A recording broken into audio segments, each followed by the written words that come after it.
The car's tires hissed across wet cobblestones as Daniel Ashford told the driver to stop 2 blocks early. He wanted to arrive without announcement. Rain beaded on the stoop. His key turned. The foyer smelled of lemon oil and something herbal. Far off, a metronomic thudding beat the air. Daniel paused. A woman's voice, low and musical, counted time. 3, 4. He followed the sound to the open bathroom door of the garden-level den. Steam clouded the mirror. His 8-year-old son, Theo, sat forward on a stool, bare back warm with heat. Across from him, Bernice Holloway, maid by title, guardian by practice, a black woman who had kept this house steady since the divorce, cupped her hands and percussed Theo's back with rhythmic claps from ribcage to shoulder blades, each strike ending in a soft pop. Between sets, she tipped Theo into a cough over a towel-lined bowl. Daniel froze in the doorway. To a stranger, it might have looked like punishment. To a father absent long enough to doubt his place, it looked like a crime against his only son. Bernice glanced up and didn't stop her hands. "You're right on time, Mr. Ashford," she said. 5 more minutes and he'll move air again." "What is this?" Daniel heard the ice in his voice and hated it. "What are you doing to him?" Theo tried to turn his head. The motion made him cough, thin and high. Bernice steadied his shoulder. "Back to me, baby. Breathe low." To Daniel, she said, "Chest percussion, postural drainage. Your son's lungs are holding on to what they should let go." "He has asthma," Daniel said, defensiveness rushing in to cover ignorance. "There's an inhaler in the kitchen drawer behind the citrus zester," Bernice finished. "We used it. He needed more. Steam, clap, gravity, then cough. Again, Theo." She guided Theo into a new position, chest over knees, and resumed the rhythm. Daniel saw the care in it now, the precise spacing of her hands, how she avoided the spine, the way she counted like a drummer.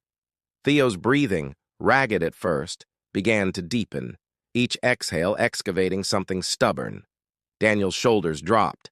"Why didn't anyone call me?" "I did, twice. Secure meeting," she said simply. "I called Dr. Kumar. He talked us through the NEB and the eucalyptus pot. He asked if I'd ever done percussion. I said yes. My mama taught me on my little cousins when the clinics were closed and the air was soup." Theo coughed hard, a subterranean rattle turning into a wet bark, a clot of mucus released into the towel. He blinked, surprised by relief. Bernice smiled at him, small and private. "There you go," she said. "Hear that room open?" Theo nodded, testing. He took a breath that sounded like a hall uncluttered. His eyes met his father's. Shame moved through Daniel. He hadn't been here for the last hard night or the one before.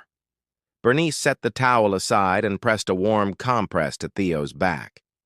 "Sip," she said, offering a mug. "Honey, ginger, time." Daniel stepped in, palms up.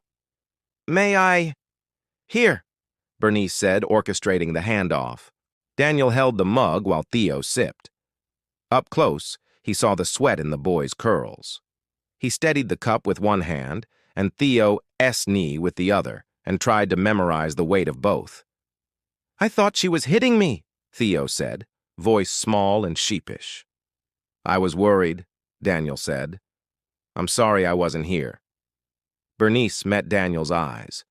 "He's been waking up coughing every night at 1:40, she said. "I made a chart." She nodded at the corkboard in the linen closet. A grid of days had notes, coughs counted, teas brewed, neb times, what worked, what didn't. 2 gaps in a different pen read, "Daddy stayed until he slept." They were months apart. Daniel felt the chart land like a verdict. "I didn't know it was this bad." "It wasn't. Then it was," Bernice said. "Kids change like weather. Today asked for clapping." She eased Theo's shirt down and turned the hairdryer to low. "He should see Dr. Kumar tomorrow. He needs a spacer that fits his mouth, not the one the pharmacy tossed in the bag." "Where did you learn all this?" Daniel asked. I was halfway through an LPN program when my sister got sick, and I had to choose where the money went, she said. The knowledge doesn't evaporate because the tuition did. She looked back at Theo. We good, baby? Theo nodded, more confidently. I can breathe in my toes again. Then your toes are geniuses, Bernice said. Let's keep them working. They moved to the den with low bookshelves and a window that saw a sliver of garden. Bernice propped Theo against pillows and set the compress across his ribs. She pulled a small bongo from the shelf and set it on Theo's lap. How many beats in a slow breath? She asked. 4, Theo said, tapping soft, soft, soft, soft. How many to let it go? 6. Tap, tap, tap, tap, tap, tap. His shoulders loosened like knots, remembering how to untie themselves. Daniel sat on the rug at his son's feet because there was nowhere else to be. Why the drum? He asked. Breath likes company, Bernice said. And boys like to do without being told they're doing. Rhythm sneaks medicine in the side door. She handed Daniel a shallow frame drum. Join us, or be a metronome on legs. He tried, awkward at first. Bernice laughed, not unkindly. Sir? You're counting bills. Count breaths. She tapped a pattern that sounded like rain deciding to become a river. Daniel followed, not with grace, but with attention. Minutes unwound. Theo's color returned, the panic flush replaced by a calmer pink. When he tired, Bernice swapped the drum for a book and resumed tidying, movements as efficient as a good sentence. Daniel watched his son's eyelids drop and realized he had been holding his own lungs hostage for 8 years without naming the crime. He found Bernice in the pantry labeling jars. I misjudged what I walked in on, he said. I'm sorry. You worried? That's the right verb, she said. What matters is the next picture. I don't want the next chart to have empty squares where my name should be, he said. Teach me the clapping, all of it. Bernice's posture shifted, calibrating to a new weight offered. Tomorrow at 7 before school, she said. Percussion, neb, spacer practice. And we are re-changing the schedule so the den is yours and Theo's from 6:30 to 8 each morning. If you aren't here, it'll say so on the chart, and I'll wake you with it in your inbox. He almost laughed, the sound catching on the edges of old pride. Deal. They shook on it. Her grip was firm.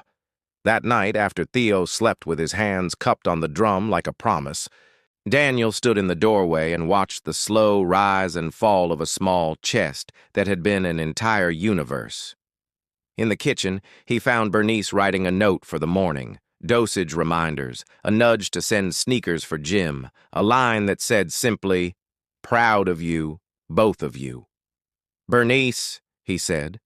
She looked up. Thank you for what you did to my son, he said. She tilted her head. All I did was help him do what his body was trying to do, she said. And remind you both know how. He nodded. He wondered how many meetings had stolen breaths he should have witnessed, and he promised himself a different, smaller schedule.